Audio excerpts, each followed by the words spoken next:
역대상은요, 거기 페이퍼에 있는 것처럼 보시면 하나, 둘, 셋, 네 번째 보시면 포로에서 돌아온 공동체의 정체성과 동질성을 확고히 하려는 의도, 여기 밑줄 그으셔야 됩니다. 자, 그 다음에 왜 그러냐면 제가 이거 창세기 할 때 이야기한 것 같은데 왜 이거를 다시 기록합니까? 관점이 다르게. 바벨론 포로에서 돌아왔습니다. 포로에서 돌아와 보니까 자기가 누구인지 모르겠는 거예요. 대체 우리는 어디서부터 시작됐지? 하나님이라고 계시긴 들었는데 그 하나님이 우리와 어떤 관계지? 이런 거를 이야기하기 위해서 그 밑에 있는 것처럼 족보부터 이야기하는 겁니다. 아담, 셋, 에노스, 게나난, 마할랄레라는 쭉 그 아담, 창세기 나와 있는 아담서부터 다윗에 이르는 아주 막대한 양의 족보들을 쭉 기록합니다. 그래서 여러분 이 부분 읽을 때는 시험 들기 쉬워요. 이거 다 읽어야 되나? 이게 대체 무슨 의미가 있지? 그러나 그 족보에 담겨진 의미를 여러분들이 기억한다면 가볍게 여길 수 없는 거죠. 이름이 디브레 하야밈이라는 이름인데 이게 뭐냐면 밑줄 그으십시오. 그 시기의 사건들. 이미 제목에서부터 아시겠죠? 역대상은 그 시기의 사건들. 즉 바벨론 포로에서 돌아온 사람들이 옛날을 추억이 아니죠. 기억하면서 그 시대의 일들을 다시 한번 정리하고 싶어 했던 마음이 여기 그대로 들어있는 거고요. 이건 누가 기록했는가? 전승에 따르면 여러분 에스라 아시죠? 에스라 썼던 에스라, 아론의 그 16대 손이었던 그가 기록했다라고 유대인 전승 탈무드도 얘기하고 그 다음에 이 문체를 보면 에스라의 문체와 굉장히 비슷한 면들을 가지고 있고 또 역대기를 이렇게 족보부터 쭉 쓰려면 율법과 제사법이나 이런 거에 능통했던 제사장이나 아니면 제사장 출신이어야 한다라는 것에 학자들이 동의합니다. 그런데 그 바벨론 포로에서 돌아왔던 시기에 그런 학식과 그런 모든 것들을 가지고 있던 사람이 누구였을까? 아마 에스라가 아니었을까라고 추정하면서 오늘날 다수는 에스라가 썼다고 이렇게 이야기를 합니다. 그러면 에스라가 썼기 때문에 기록 연대는 언제겠습니까? 포로에서 돌아온 450년경 정도가 되지 않을까 이렇게 생각을 하고요. 그 다음에 기록 목적은 아까 말씀드렸던 것처럼 다윗과 솔로몬 시대 영광을 다시 한번 재현해보자. 그래서 그 시기에 찬란했던 문명을 다시 한번 이야기해 주는 거예요.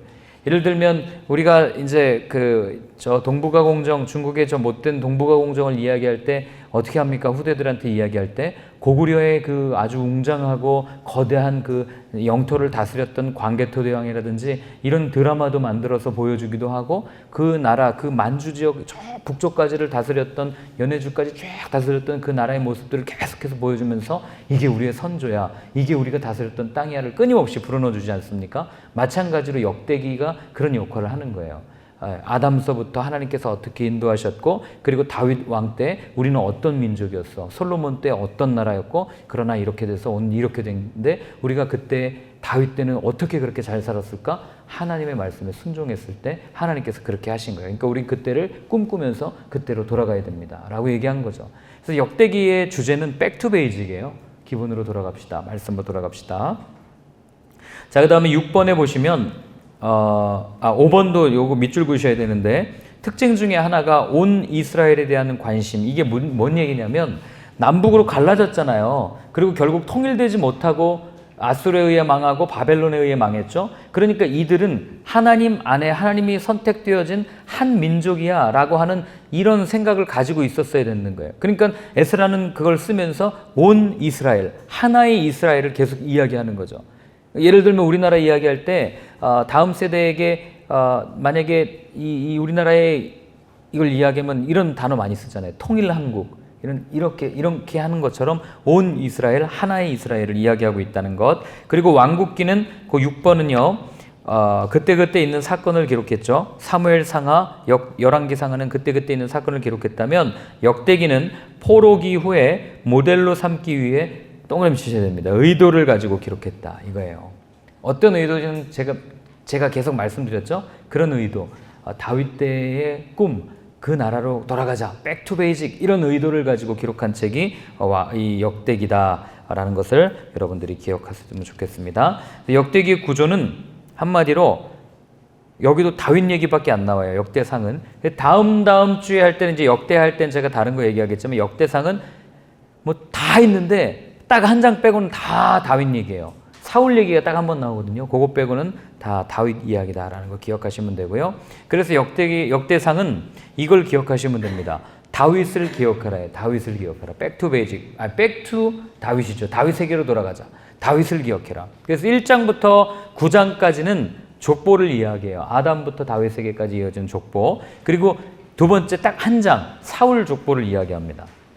그리고 이제 세 번째, 네 번째는 다윗에 대한 이야기를 나머지는 다 하고 있습니다. 11장부터 20장까지 다윗이 어떻게 등극해서 어떻게 정복하고, 그리고 다윗의 용사들은 누구였고, 다윗이 어떻게 언약궤를 가지고 왔고, 그 다음에 다윗이 이방 나라들과 어떻게 승리하였더라. 그리고 나서 기록하는 게 다윗이 그토록 열망했던 성전을 어떻게 다윗이 준비했다. 이것까지 쭉 나와 있는 거예요. 그리고 마지막에 다윗이 죽었다라고 얘기하고, 3번과 4번을 특별히 기록한 이유는 다윗 때의 이런 나라의 기틀, 하나님의 나라, 하나님께서 다스리시는 나라의 기틀, 조직이 다 완료되었다, 완성되었다라는 것을 강조하기 위해서 다시 한번 이렇게 쭉 기록하고 있는 것들을 보게 됩니다.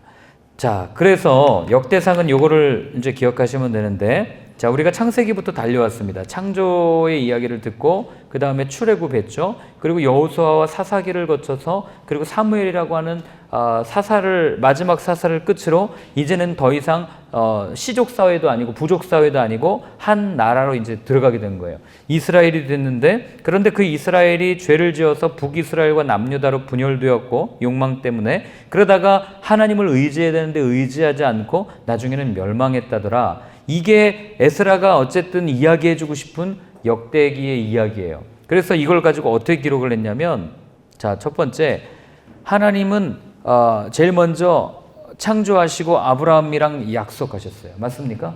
내가 너로 큰 민족을 이룰 거야 약속하셨죠. 마찬가지로 바벨론 포로에서 돌아오기 이전에 어디죠? 다윗과 약속하잖아요. 내가 너의 후손을 영원한 왕위를 줘서 내가 너의 후손과 영원히 함께 할 거야. 동일하게 약속을 맺죠. 그렇게 약속을 맺으신 하나님께서 이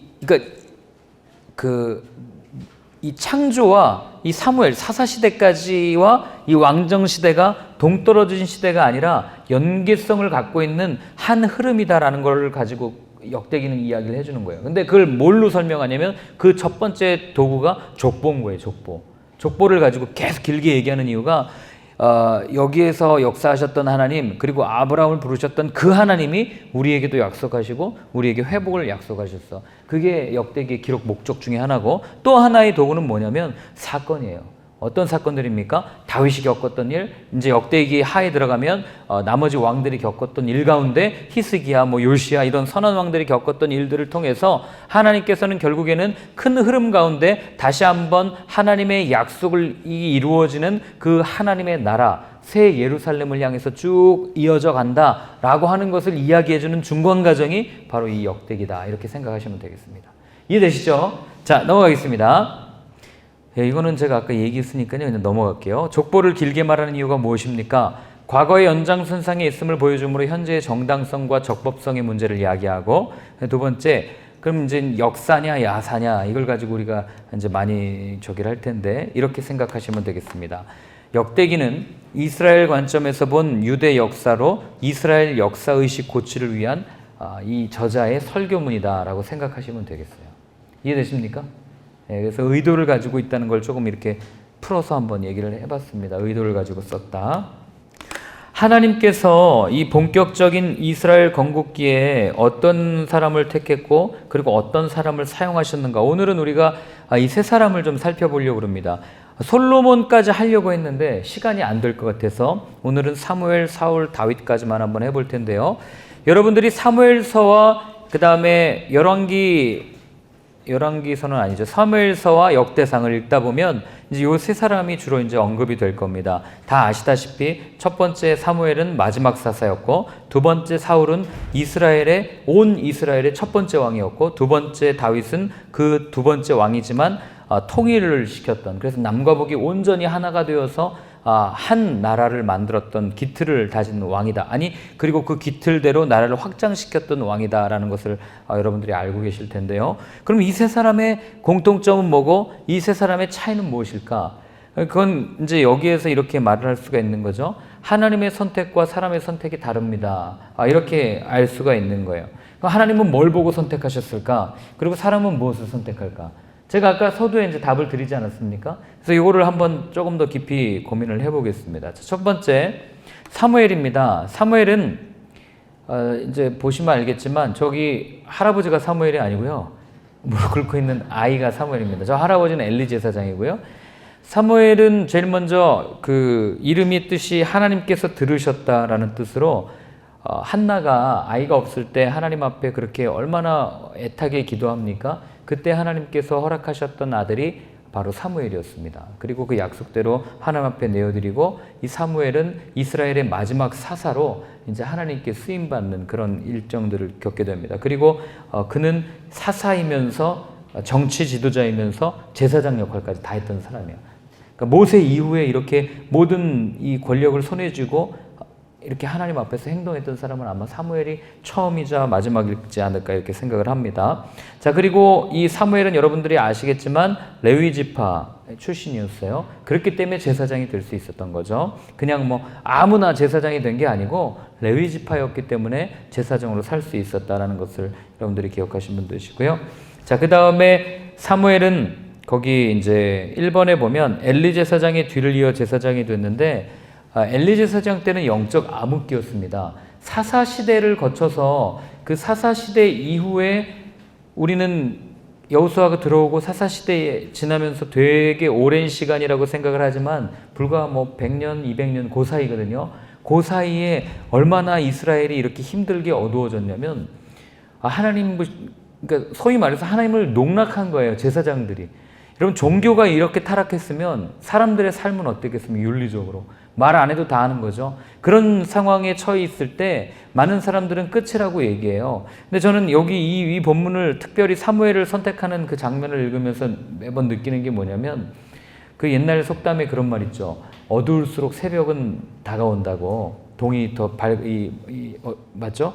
어둠이 짙어질수록 새벽은 다가옵니다. 이런 말이 생각이 나는데 오늘날 그 한국교회가 처한 현실이 이렇지 않습니까? 뭐 한국교회만 그렇습니까? 세계교회는 안 그렇습니까? 점점 영적으로 혼탁해지고 그리고 어두워져가는 이 시대에 많은 사람들은 끝이라고 얘기하고요. 또 어떤 미래학자들은 앞으로 종교는 종교성은 더 가지겠지만 종교로서의 역할은 하지 못할 거다 이렇게 예측하는 사람들도 있습니다. 이제 온 천지가 암흑 같은 이런 시대에 하나님께서는 한 사람을 분명히 택하고 준비하고 계시다는 것. 이게 성경이 우리한테 이야기해 주는 거예요. 저는 그 한 사람이 여러분들이 되었으면 좋겠어요. 이 나라에 어둠이 먹구름이 몰려오면 그거 좀 지나면 바람 불면 반드시 해가 나지 않습니까? 그때를 위해서 하나님 한 사람을 이렇게 준비시키시고 계시고 그리고 그 사람을 통해서 이 땅에 복음의 씨앗을 뿌리고 그 하나님의 나라를 세워가는 것들을 여러분들이 보셔야 되고 그리고 그게 여러분들이 되어야 한다는 걸 성경을 읽으면서 한번 느껴보셨으면 좋겠습니다. 그리고 사사기에 나오는 12명의 사사 기억하시죠? 그 제일 마지막 사사가 누구였죠? 네, 삼손. 기억하십니까? 그 12명의 사사를 그 12명의 사사는 사실 지도 제가 쭉 보여드렸지만 이스라엘 각 지역에서 활동했던 사사들이잖아요. 동시다발적으로. 그러니까 국회의원으로 따진다면 그 사사들은 지역구 의원인 거예요. 그러니까 삼손은 뭐 단지파 이렇게 활동이 돼 있었던 반면에 그런데 이 사무엘은 전국구 의원입니다. 전국구. 그래서 성경에 뭐라고 되냐면 단에서부터 브엘세바까지 저 꼭대기부터 제일 아래까지 온 이스라엘이 사무엘이 하나님이 세운 사사인 줄을 알았다더라. 이런 표현들이 있지 않습니까? 그러니까 전국구였던 사사들 중에 가장 훌륭하다기보다는 모두에게 인정받았던 사사다라는 것을 여러분들이 기억해 주셨으면 좋겠습니다. 자, 두 번째로는요, 사울입니다. 사울은 처음부터 이렇게 못된 사람이 아니었어요. 사울은 제가 아까 얘기했던 것처럼 열등의식이 질투로 바뀐 사람이고 겸손이 교만으로 바뀐 사람이고 악령에 붙들린 자라고 우리 성경을 통해서 배웠는데요. 여러분, 사울의 이름의 뜻이 뭐냐면 요청하다, 요구하다 이런 뜻이거든요. 그러니까 이스라엘 백성들이 하나님께 왕을 요청할 때 요청한다라는 이름을 가진 사울을 하나님께서 왕으로 세우신 거예요. 하나님은 정말 이 워드플레이의 천재시에요. 제가 볼 때 시편도 그렇고 이런 거 보면 정말 그리고 이름이 중요하다는 게 제가 왜 느끼냐면요. 사람이 그 이름대로 사는 걸 성경이 보여줍니다. 여러분 이름 잘 지셔야 돼요. 장명소가라는 얘기는 아니고요. 기도 많이 하시고 지키기 바랍니다. 자, 그리고 사울은 제일 처음에 성경에 보면 사무엘 9장인가요? 보면 뭐라고 표현되어 있냐면 겉보기에 너무나도 준수하고 잘생겼다고 표현해요. 키도 남들보다 이 어깨 하나만큼 있고 이게 딱 덩치도 좋고 누가 봐도 야, 저 사람은 왕이구나 라고 할 정도로 인정받는 그런 왕이었습니다. 그런데 그에게 왜 열등의식이 있었을까요? 혹시 생각해 보신 적 있습니까? 예? 지파요. 어떤 지파죠? 베냐민 지파죠. 예, 왜 베냐민 지파가 컴플렉스가 있었죠? 맞아요. 네. 그 어디 나왔죠? 사사기에 나오죠. 여러분 사사기 나올 때 여러분들 이 머릿속에 강인하게 그 기억됐던 사건 하나 기억 안 나세요? 토막 사건 살인 기억나시죠? 그 토막 사건 살인 나가지고 이스라엘 11지파와 나머지 한 지파가 싸우는데 그 한 지파가 누구죠? 베냐민 지파였잖아요. 그래서 한 500명 정도가 남은 지파였어요. 그런데 이스라엘 백성이 왕을 요구해요. 그러면 그들이 생각할 때 아무리 잘생기고 아무리 겉보기에 좋아도 자기들이 생각할 때는 그래도 좀 큰 지파에서 왕이 나와야 이 왕을 좀 지지해주고 그리고 이 왕의 이 뒷받침을 좀 이렇게 해가지고 이 나라를 좀 다질 수 있지 않겠습니까? 이런 생각들 안 했겠어요? 예를 들면 이런 거죠. 좀 이 큰 정당이 이 사람이 많은 정당이 좀 이 지도자가 거기서 좀 해야 이 정권을 밀 때도 이게 좀 이렇게 밀려지고 힘이 좀 받고 이런 일들이 이때도 똑같이 있었던 거예요. 그러니까 사람들은 아니 왜 하필 베냐민 지파야 하는 그런 마음이 있었던 거예요. 그래서 사울이 왕이 된다고 할 때 대놓고 불만을 터뜨린 사람들도 있고 성경 읽다 보면 그리고 사울이 왕이 되었을 때 그것을 싫어했던 사람들도 너무나도 많은 거예요. 베냐민 지파 그 500명 아주 작은 지파에서 왕이 됐으니까 누가 그 사람들을 왕으로 인정하겠어요. 적어도 유다 지파에서 나와야 되지 않아? 적어도 사람이 많은 므낫세 지파에서 나와야 되지 않아? 뭐 이런 얘기들을 아마 이들은 했을 겁니다. 그러니 이 사울이라고 하는 사람은 그런 소리 안 들었겠어요? 태생이 귀가 밝은 사람인데, 그죠? 그 여자들이 천천히와 만만히 하는 그 소리도 거기서 들은 사람인데 그거 안 들었겠습니까? 그러니 이 사울은 평생토록 했던 일이 뭐냐면 뭐에 이 목이 말랐냐면 인정받는 거에 목이 마른 거예요. 어떻게 해야 사람들의 인정을 받을까? 내가 싸움에서 나가서 이기면 사람들이 나를 인정할까? 그래서 사무엘이 오기도 전에 제단을 쌓고 그 다음에 또 예배를 드리고 막 했던 이유가 그 앞에 보면 탈영병들이 생기거든요. 이때는 전쟁하기 전에 사무엘이 와서 이 하나님께서 싸워라는 명령을 줘서 싸우는데 사무엘이 안 오니까 어떻게 합니까? 그 가운데 앞에 블레셋 군대는 쫙 있고 그 가운데 탈영병들이 생기니까 이건 이렇게 하다가는 내가 안 되겠다. 사람들이 나를 이상하게 생각하지 않을까? 하다가 마음대로 월권행위를 한 게 사울의 실수예요. 이해되십니까? 그러니까 사울은 평생토록 그런 컴플렉스를 가지고 살았는데 사실 그가 처음에는요 그렇지 않았어요. 처음에는 굉장히 겸손한 왕이었어요. 사무엘이 기름 부음을 딱 가는데 이 사울이 뭐라고 그러는지 여러분 기억하시죠? 나는 이스라엘 중에서 가장 작은 지파고 그 중에서도 가장 작은 사람이다 이렇게 얘기하거든요. 이 얘기는 나는 왕이 될 만한 사람이 아닙니다. 나는 볼품없는 사람이에요. 나는 이게 아니에요 라고 했던 그런 사람이었어요. 그런데 그가 나중에 어떻게 됩니까? 나중에는 어떤 일을 겪었는지 모르겠지만 나중에 철저하게 몰락하는 모습들을 보여준다고요. 이게 여러분 말해주는 게 뭔지 아십니까? 거기 보면 Y라고 제가 해놨는데 블레셋과의 전투에서 그렇게 월권행위를 하고 그 다음에 사무엘상 15장에서는 자신의 기념비까지 세운 하나님을 향해 기념비를 세워도 될까 말까 이 사람이 물론 그 우상이니까 안 되죠. 그런데 자기 자신의 기념비를 세운 거예요. 그러니까 이 사람은 평생토록 몰락할 수밖에 없었던 첫 번째 원인 사람들을 너무나도 지나치게 의식했던 거예요. 사람들이 눈치를 너무 본 거죠. 저 사람이 나를 어떻게 생각할까? 저 사람이 나를 인정할까 안 할까? 칭찬하나? 내가 이렇게 한다고 저 사람이 나를 좋아하나? 이렇게 한 첫 번째 사람이고 두 번째는 그 아까 얘기했던 이런 열등의식 회복되지 않은 마음을 가지고 리더가 되었을 때는 이렇게 큰 그러니까 상처가 온전히 치유되지 않고 리더가 된 사람은 이렇게 몰락할 수 있다는 걸 분명하게 보여줍니다. 여러분 그래서 리더가 정말 좋은 리더를 만나는 것도 어렵지만 한 사람이 리더로 하나님께서 세우시기까지는요. 다윗 보세요. 여러분 대나무가 쭉 자랄 때 그 매듭이 얼마나 그 아시죠? 이렇게 이 진액이 나와서 한번 묶고 또 한번 묶고 또 한번 묶고 이렇게 되는데 하나님께서 다윗을 그렇게 훈련시키셨던 것과 사울을 그냥 세우신 것의 차이를 또한 여러분들이 보셔야 됩니다.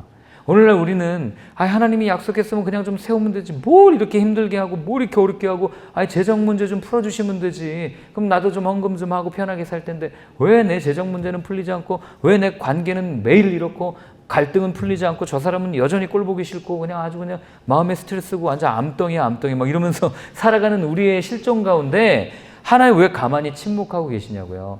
그 가운데 다윗을 통해서 보여주시는 건 뭐냐면요, 하나님은 이미 우리 가운데 다 보고 계시고 다 이거 하고 계시다고요. 그런데 그 차이는 뭐냐면 하나님은 지금 우리를 빚어가는 중이에요. 빚어서 어떻게 해요? 그 마음에 있는 상처가 완전히 치유되고 회복되지 않으면 하나님께서 사용하실 수가 없는 거예요. 왜요? 사용하면 이렇게 되거든요.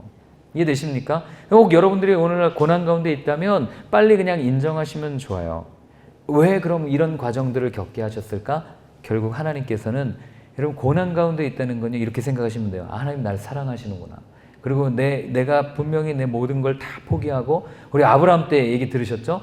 내가 가장 소중하게 여기는 그게 뭡니까? 결국 내 자존심이거든요. 내 자아거든요. 그 십자가에 완전히 못 박고 하나님 가지세요라고 포기했을 때 하나님께서는 그때 이후로는 믿음의 시험 안 한다는 거, 그게 이제 여기서도 동일하게 드러난다는 거죠. 자, 넘어가겠습니다. 자, 그럼 세 번째, 다윗은요, 이름의 뜻이 참 이름 좋아요. 하나님의 사랑받는 자, 이런 뜻입니다. 하나님의 사랑받는 자. 저도 이름 다윗을 좀 줘줬으면 좋았을 텐데. 자, 그래서 다윗을 왜 하나님의 사랑을 받았는가? 이 참 다윗의 삶을 보면, 자, 하나님께서 우리에게 말씀하셨던 여러분 율법이 딱 두 개로 줄일 수 있죠. 뭔지 기억하세요? 예수님이 그랬어요. 누구죠? 그 부자가 관리나 아니면은 율법 교사가 와서 물어요. 아니, 율법이 이렇게 많은데 대체 어떻게 해야 내가 영생을 얻을 수 있겠습니까? 그랬더니 뭐라 그럽니까? 율법에 뭐라고 기록되어 있는지라고 예수님 물어요. 그때 율법 교사가 이렇게 얘기하죠. 하나님을 사랑하고 그리고 똑같이 이웃을 사랑하라.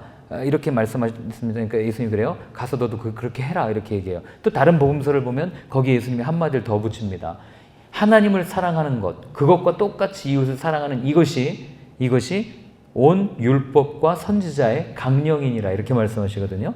우리는 이 말씀을 읽으면 이게 한글 성경의 좀 착각인데, 첫째는 하나님을 사랑하고, 둘째는 이웃을 사랑, 이렇게 해서 첫째는 이게 더 이거고, 둘째는 조금 레벨이 떨어진, 이렇게 생각하거든요. 이게 아니에요. 이게 원래 보면 하나님을 사랑하는 것과 같이 이웃을 사랑해야 된다, 이 얘기거든요. 근데 하나님이 예수님이 이거를 그 율법과 선지자의 모든 강령이다. 그러니까 율법을 줄이면 요 두 가지야, 이렇게 말씀하셨거든요. 근데 요 두 가지를 그대로 행하면서 산 사람이 이 사람이에요.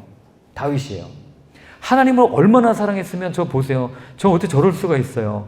엉덩이 벗겨지고 다 나올 때 미갈이 얼마나 비웃어요. 하나님의 법궤가 들어온다니까 너무 좋아가지고 기뻐 춤추는 거예요. 다른 사람들이 보던 뭐는 신경 안 써요. 법궤를 얼마나 가지고 오고 싶었는데 한번 가지고 오다가 그 우사와 아효가 잘못해가지고 법궤 한번 해서 또 지체되니까 다윗의 마음이 너무 속상한 거예요. 다윗은 하나님을 너무 사랑하니까 하나님은 어떻게든 빨리 내가 있는 이곳으로 모셔오고 싶은 거예요. 그런데 법궤가 드디어 도착하니 얼마나 기쁘겠어요? 그러니까 저렇게 춤을 추는 겁니다. 네. 그런데 그걸 보고 사람들이 막 이러니 얼마나 그랬겠어요. 왕으로서 체면이 없다. 아니요, 왕이기 이전에 다윗은 하나님의 자녀였던 거예요. 아버지가 오니까 너무 기쁜 거예요. 안 오다가 이렇게 표현하면 안 되지만 화난 아버지가 화 풀고 우리 집에 와서 날 한번 안아줬다 생각해 보세요.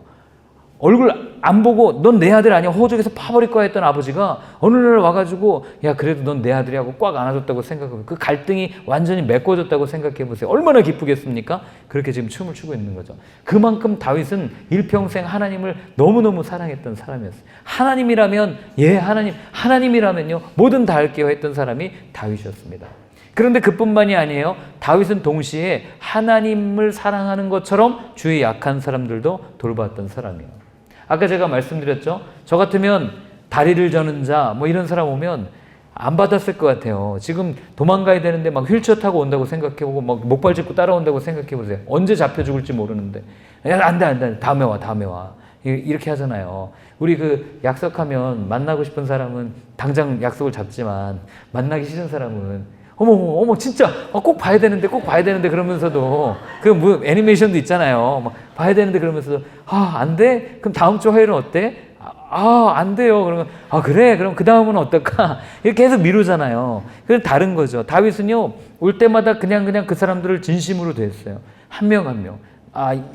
마치 하나님이 나에게 보내준 천사처럼 그렇게 대했던 사람이 다윗이었다. 그래서 하나님은 그런 다윗의 모습을 보고 정말 내 마음에 합한 자다 이런 표현을 한 거죠. 근데 사실 다윗도 여기 보면은 그 나중에 이스보셋이라고 하는 정권 초기에 이제 막 왕으로 추대됐을 때 사울의 아들이었던 이스보셋이 등장을 합니다. 그러면 그 많은 사람들이 정통성을 따지기 좋아하는 사람들, 항상 사람들은 근본을 따지거든요. 족보 없는 사람 별로 안 좋아하잖아요. 정치권에도 딱 들어가면 어디 근본도 없는 게 족보도 없는 초선 의원들한테 막 그러거든요. 그러니까 그런 거를 이때도 똑같았던 거예요. 그러니까 이스보셋이라고 하는 처음 왕의 정통성의 후계자가 딱 나타났으면 어떻게 해요? 이 위기감을 느낄 거 아니에요? 그런데 그걸 또 하나님이 잘 마무리하게 해서 다윗을 왕으로 세워주고 그 다음에 다윗이 또 나중에 여러 가지 어려움을 겪을 때에 사울 왕의 아들이었던 다리를 쩔뚝이는 그 무비보셋이죠. 이 사람이 왔을 때도 보통은 무비보셋이 오면 야 너는 안 되겠다. 넌 나랑 있으면 안 되라고 하지만 뭐라 그럽니까? 앞으로 내 상에서 밥 먹어. 나랑 같이 먹자. 이게 다윗의 넉넉한 모습이고 그 사람을 품었던 모습이에요. 이런 모습을 하나님은 어쩌면 오늘 우리에게 요구하시는 것이 아닌가 이런 생각을 해보고 또 한 가지 다윗을 통해서 알 수 있는 것은 아까도 얘기했지만 하나님이 기름 부음 받아 세웠는데 사실 처음부터 이 모습 생각했을 거 아니에요. 하나님이 세웠으니까 이제 되겠다. 그런데 하나님 그렇게 하지 않으신다는 것. 그 사람이 때가 됐을 때, 그 사람이 그 정도 역량으로 그 모든 일들을 감당할 수 있을 때까지 하나님 편에서는 기다려 주신 거예요. 그리고 다윗의 도피 경로도 한번 잘 보세요. 제가 아까 얘기 안 했지만 하나님이 얼마나 섬세하게 모든 것들을 보호하시는지를. 이게 어떻게 이룰 수 있지? 아니 어떻게 옷자락만 베고 나오지? 사울의 왕에. 이게 말도 안 되는 일이거든요. 하나님이 도저히 지켜주시지 않으면 설명되지 않는 일들이 다윗은 너무 많이 경험한 거예요. 그러니까 다윗은 나중에 그렇게 고백하죠. 내가 사망의 음침한 골짜기를 다닐지라도 내가 누군가 나를 이렇게 죽이거나 손해를 입히는 것을 나는 두려워하지 않습니다. 왜냐하면 주께서 나와 함께 하시기 때문입니다. 이 고백을 할 수 있는 거예요. 이런 고백이 그냥 나온 게 아니라는 것을 다윗의 삶을 통해서 알 수 있고 그래서 우리가 알 수 있는 건 우리의 때가 아직 안 되었다 하더라도 우리가 설사 오늘 힘들고 어렵다 하더라도 하나님께서는 반드시 하나님의 때에 우리를 세워주실 거라는 것. 그러기 위해서는 우리는 오늘도 다윗처럼 불평하고 불만하는 게 아니라 늘 하나님을 감사하고 하나님의 이름을 높이면서 하나님 말씀대로 살아가려고 노력할 때 하나님께서는 그 마음의 중심을 보시고 한다는 것 기억하시면 좋을 것 같습니다. 자, 넘어가서요. 저는 거기도 써놨지만 다윗이 여기까지만 했으면 얼마나 좋을까를 늘 생각합니다. 여기까지만 딱 살고 하나님이 부르셨으면 정말 좋았을 텐데 왜냐하면 이때를 정점으로 이제 다윗은 쭉 하락하는 모습들을 보입니다. 어떤 실수를 합니까? 거기 제가 써놨는데 첫 번째는 밧세바와의 사랑이 뭐길래 그죠? 사랑 누가 맡겠어요? 이게 문제죠. 자, 두 번째는 어떤 문제가 있습니까? 자식들의 문제예요. 근데 그 자식들을 결국 하나님이 분명히 신명기에 왕은 아내를 많이 두지 말라고 그러거든요. 다윗도 아내를 많이 뒀습니다. 뭐 왕이니까 그럴 수 있겠죠 라고 우리 생각할 수 있지만 그렇지 않고 또 하나는 하나님의 말씀을 어겼던 게 사랑하는 자녀에게 적당히 좀 매를 대고 이렇게 훈육할 수 있었어야 되는데 다윗은 자녀를 그렇게 훈육했다는 모습이 나오지 않습니다. 오죽하면 아들 압살롬이 반역해가지고 자기가 쫓겨가는데도 그 압살롬이 자기를 추격해와서 나중에는 압살롬이 죽잖아요. 그런데도 거기다 대고 뭐라 그래요? 내 아들 압살롬 울어요. 물론 아버지니까 그럴 수 있어요. 근데 그건 뭐예요? 여러분 그거 아시죠? 불효자가 상나면 더 많이 우는 거 아시죠? 다윗 역시 아들한테 더 많은 사랑을 못 줬기 때문에 그렇게 우는 거예요. 평상시 같으면 평소에 많은 사랑을 줬으면 그렇게 되지도 않았을 뿐더러 이렇게 됐다는 걸 우리 알게 되는 거죠. 자, 그래서 다윗이 그런 문제가 있었고 세 번째는 인구조사를 했던 문제. 그가 인구조사를 했던 이유는 하나죠. 이따 그룹토이 때도 하겠지만 결국에는 내가 이 나라를 세웠다라는 이 아주 못된 생각 때문에 인구조사를 하게 된 거거든요. 하나님을 점점 잊어가는 다윗의 모습을 보게 되는 거죠. 그래서 저는 예전에 그 한경직 목사님께서 그 돌아가시기 전에 인터뷰할 때 다음 후배 목사님들한테 전해주고 싶은 말씀이 있습니까? 그때 하셨던 말씀이 아직도 귓가에 있습니다. 예수 잘 믿으십시오. 이 한마디 했거든요. 예수 잘 믿으십시오. 예. 바울도 그러거든요. 내가 지금은 여기서 복음을 전하고 있지만 내가 언제 어떻게 될지 모르겠습니다. 나는 날마다 죽습니다. 이 고백을 합니다. 오늘날 한국에 있는 많은 교회들이 사실은 처음부터 저렇게 어려웠겠습니까? 처음에 얼마나 열심히 전도했겠어요.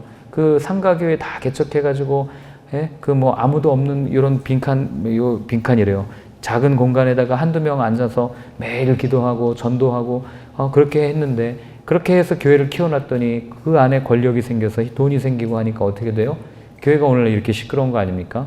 그러나 그것만이 문제가 아니라 저는 그 이전에 문제가 있었다고 봐요. 뭐냐면 결국 그렇게 교회를 전도하고 사람을 이렇게 전도하면서 이렇게 교회를 키워나갔던 건 결국에는 교회가 커지고 싶었던 목사의 야망이 그 안에 숨어있기 때문이에요. 그리고 어쩌면 그 안에 있었던 그 어린 시절의 가난함, 돈에 대한 상처 또는 관계에 대한 상처들이 회복되지 않고 그가 그런 리더의 위치에 섰을 때 결국 누가 상처받습니까? 사울로 인해서 온 이스라엘이 상처받듯이 한 사람의 지도자 때문에 그 교회에 다니는 모든 성도들이 상처받고, 아니 교회뿐만 아니라 한국교회 전체가 상처받는 것들을 보게 됩니다. 여러분들 기도하실 때 교회의 지도자 또는 나라의 지도자가 세워질 때는 하나님 상처가 회복된 자, 상처 없는 사람이 서면 안 돼요. 상처 없는 사람은 진짜 철이 없어요. 제가 그거 확실해요. 그냥 자기 그냥 맨날 웃고 다니면서 다 좋대요.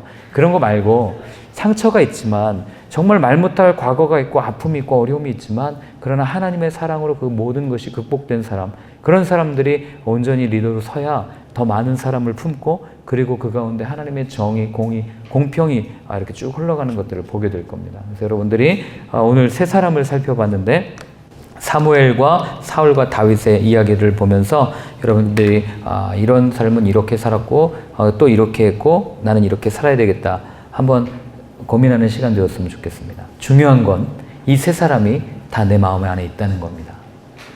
나는 사울 형이야, 나는 다윗 형이야, 이거 아니에요. 내 안에 다윗이 있고요, 내 안에 사울이 있습니다, 내 안에 사무엘이 있습니다.